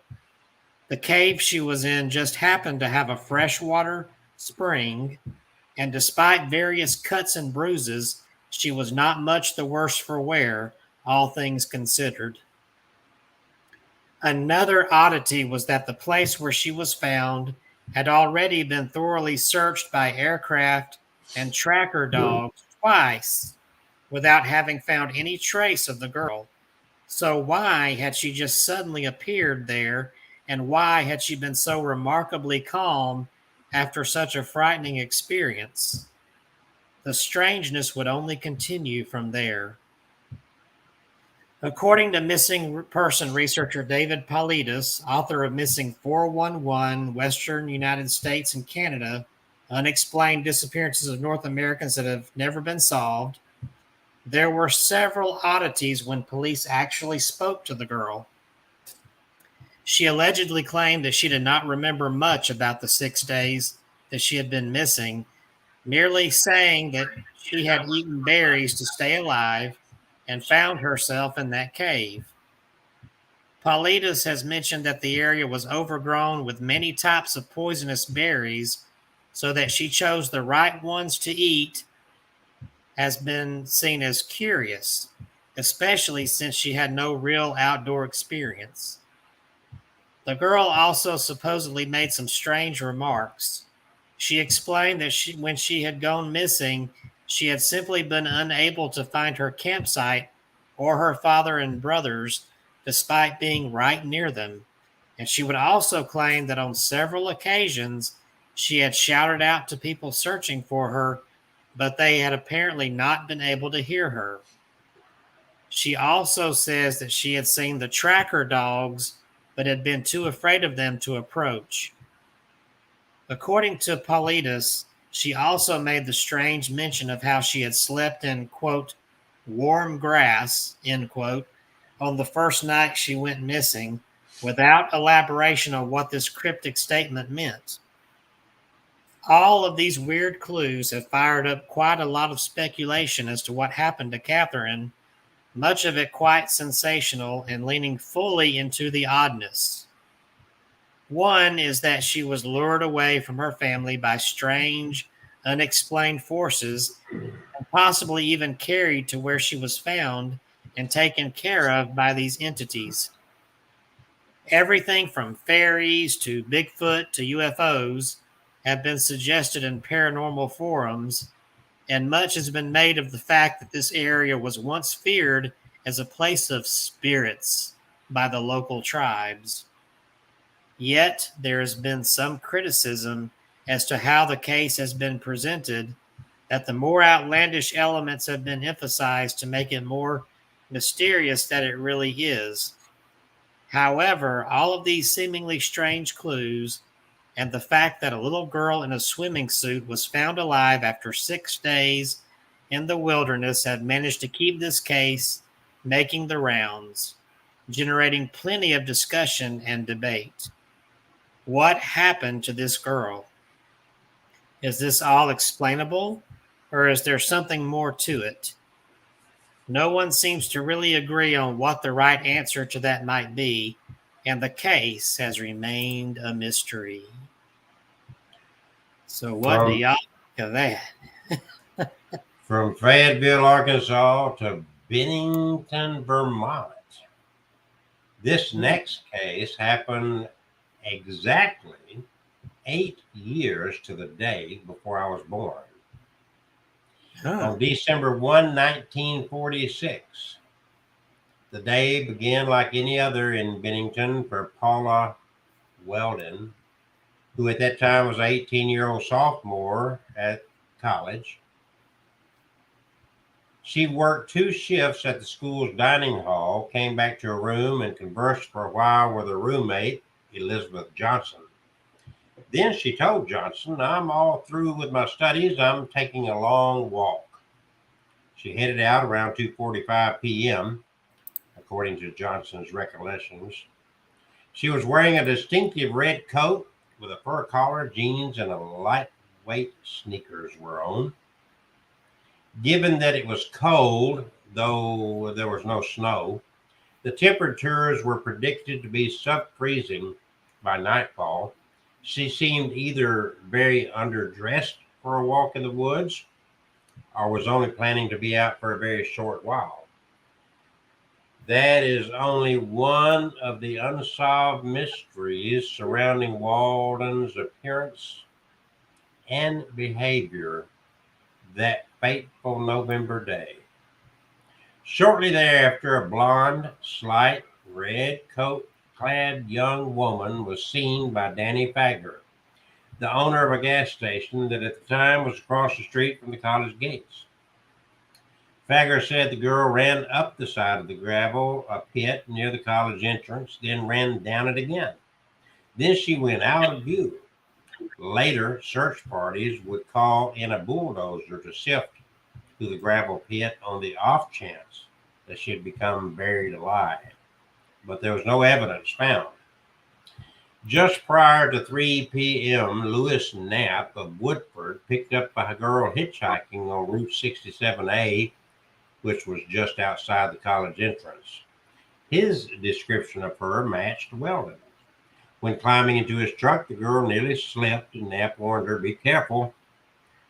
No further words were spoken between them until Knapp let her off near his driveway, which was on Route 9 near the long trail where the girl had told him she wanted to go. After thanking Knapp for the ride, Weldon headed for the trail. The next sighting of the girl was roughly 45 minutes later in Bickford Hollow, where several residents reported seeing her headed to the trail. One was Ernie Whitman, a watchman for the Banner, who warned her about heading up into the mountains dressed so lightly and at such a late hour. She continued on anyway into the woods and out of sight forever. Night fell and there were no signs of Weldon anywhere. Johnson, her roommate, was reportedly very nervous, but chose not to inform college authorities until the next morning when college president Lewis Webster Jones was notified of Weldon's disappearance. He in turn called Weldon's parents to see if she'd gone home for the weekend. Weldon's mother reportedly collapsed from shock and was confined to her bed, while her father, W. Archibald, headed straight for Bennington from his Stamford, Connecticut home to commence a search for his missing daughter. Weldon's father arrived in Bennington and immediately organized a large group of volunteers from all corners of the community, including local residents and members of both Bennington College and Williams College. Classes at Bennington were suspended so that all students could participate in the search. By the evening of December 2, however, the college students had reportedly become frustrated with what they saw as an incompetent search, and they shared their criticism with Weldon's father and President Jones. Weldon, an engineer who was well known in his home state, used his influence to call in state police from New York and Connecticut. At the time, Vermont did not have its own state police force, and the search for Paula Weldon was unfortunately disorganized and lacking in resources. Vermont did have a state investigator by the name of Almo Franzoni, and within days of Paula's disappearance, he was put on the case. He, along with representatives from the New York and Connecticut police departments, then took over the search. Those who had been volunteering to comb the Glastonbury wilderness for Paula switched their efforts to raising money for a reward. Collectively, they raised $5,000, which 60 years ago was a hefty sum of money. Their efforts would be to no avail, however, as the days went by and there was still no trace of Paula. There were a number of tantalizing and unquestionably strange leads that kept investigators looking, such as the claim by a waitress in Fall River, Massachusetts, that she had served dinner to an agitated young woman at a table who matched Paula's description. This lead struck her father as so promising that he disappeared for 36 hours in order to follow it, without telling anyone of his whereabouts until he returned to Bennington. This led some to point to Weldon as the prime suspect in his daughter's disappearance, a theory made even more compelling by the facts surrounding the week before Paula's disappearance. Apparently, Paula was expected to go home to Connecticut for Thanksgiving, but she called her parents and told them that she would be staying in Bennington. Apparently, according to Johnson, she and her father had had a falling out not long before her disappearance, and Johnson retracted her original statement that Paula was not distraught to say that, in fact, she had been quite depressed. Many speculated that Paula's depression was centered around a faraway boyfriend, and her father at one point posited a theory that his daughter had a boy from her hometown who wanted to call on her and could have been a suspect. Mr. Weldon could never provide any evidence to substantiate his claim. However, though he claimed that a clairvoyant from Pownell insinuated a man's involvement in Paula's disappearance. Now we go to December the 16th. Paula's father packed up his daughter's belongings and returned to Connecticut, but not before lambasting Vermont for its lack of professional police force. He deplored the alleged irresponsibility of those heading up the search, especially the fact that there had been no records kept of the first 10 days of the investigation. This was not overlooked by the small army of reporters from across New England who had descended upon Bennington to cover the story, and the negative press the state received in the weeks following Paula's disappearance helped lead to the creation of the Vermont State Police in a legislative session in July of 1947. As soon as Weldon left, the out-of-state reporters also bid Vermont adieu. Although the Banner continued to cover the story as front-page news until late December, volunteer search parties would continue to make expeditions on the long trail, but by early January, harsh weather conditions and the lack of hope ended those efforts. Any evidence of Polly Weldon, if it ever existed, was buried under snow and the passage of time. Or was it? 1955. A lumberjack who had been in Bickford Hollow near the long trail where Paula had disappeared said he had followed a girl fitting Paula's description into the woods. More importantly, he told a friend that he knew where Paula's body was buried. After interest in Paula's case had been revived and the man had been extensively questioned by then village attorney Reuben Levin, the man admitted that he had been joking and had no knowledge of Paula or her whereabouts. The case remained unsolved and was nearly declared cold until 13 years later, an unidentified skeleton was found in Adams. Investigators excitingly awaited the results of an analysis of the bones, only to find out that they were too old to have possibly been Paula's. Closure, once again, proved elusive for the Weldons and investigators of the case. After the Adams skeleton, no significant leads were ever uncovered, leading people to formulate their own theories as to what became of the girl. Speculations had been widely varied, from the more practical, she ran off with a boyfriend, she died of exposure in the wilderness, to the paranormal. The most intriguing of theories in the latter category is one that is raised by New England author and occult researcher Joseph Citro.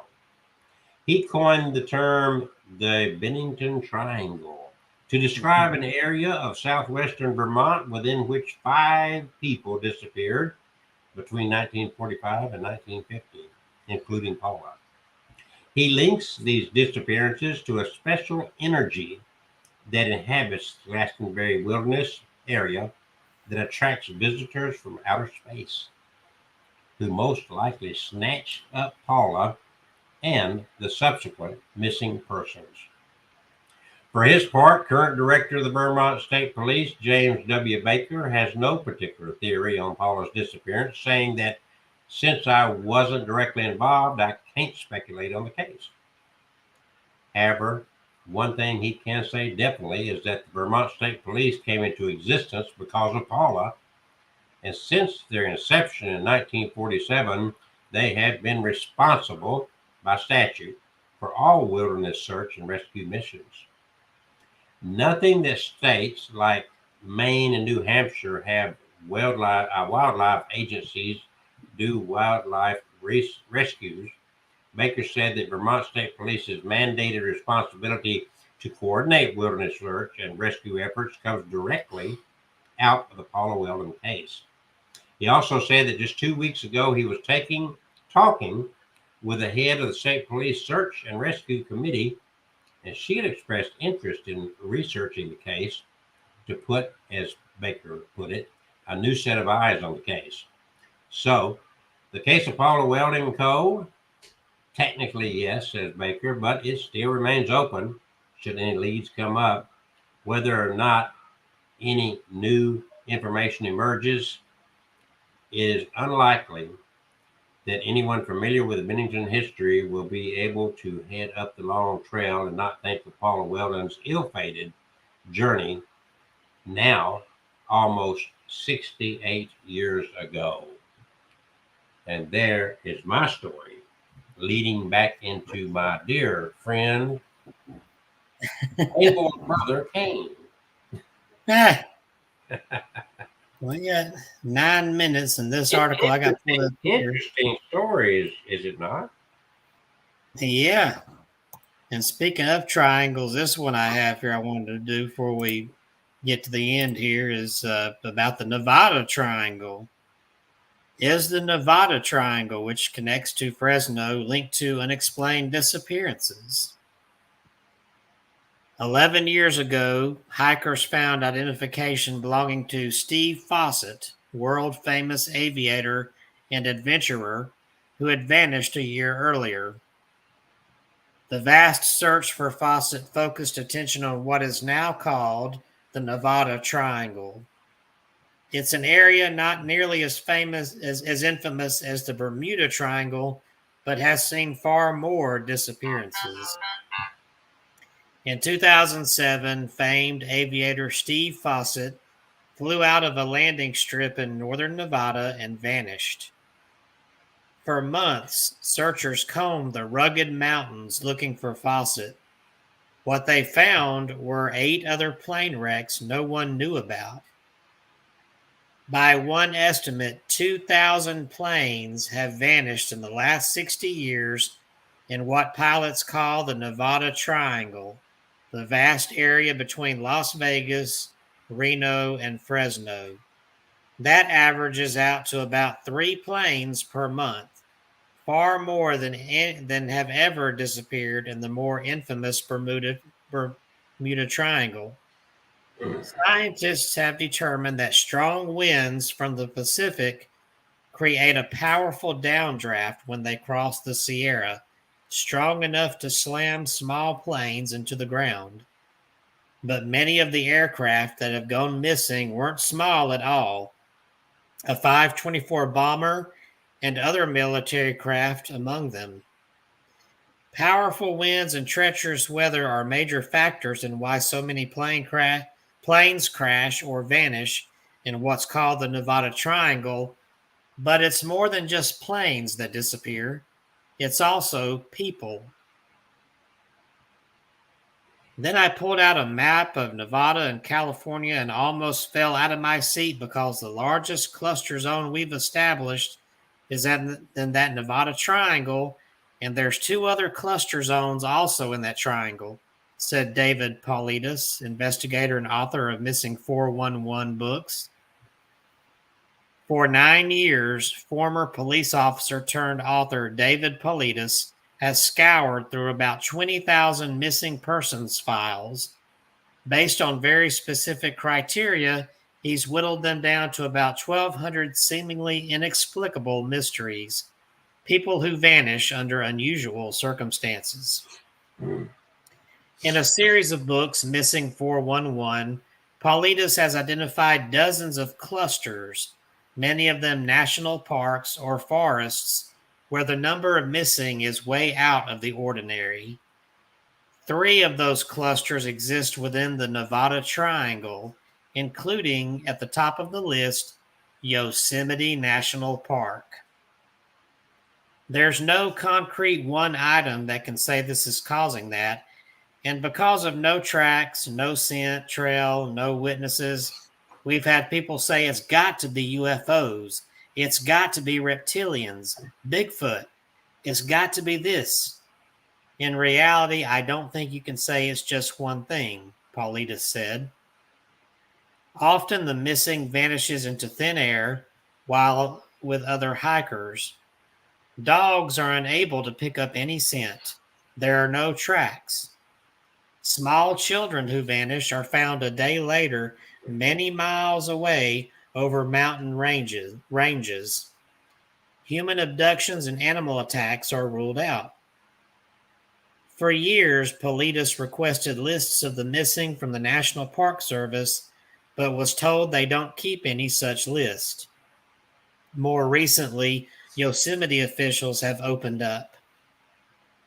It might be 10 years later you find a shoe, a piece of clothing, said Scott Getteman, Yosemite National Park Ranger. Paulides has investigated cases closer to home, including the 1966 disappearance of 6-year-old Larry Jeffrey of Henderson, who vanished while with his family on Mount Charleston, and a 1977 case of a missing woman near Tonopah. Some have tried to link the mystery to the Area 51 military base, but that facility is far to the east of the Triangle's boundaries. While speaking to a national conference of search and rescue experts, Paulides was addressed by a pair of state troopers. They said, "Dave, you're talking about things that nobody in this room wants to talk about. Everybody knows it's going on. Everybody here faces it, but nobody wants to talk about it." So I thought that was an interesting addition to your.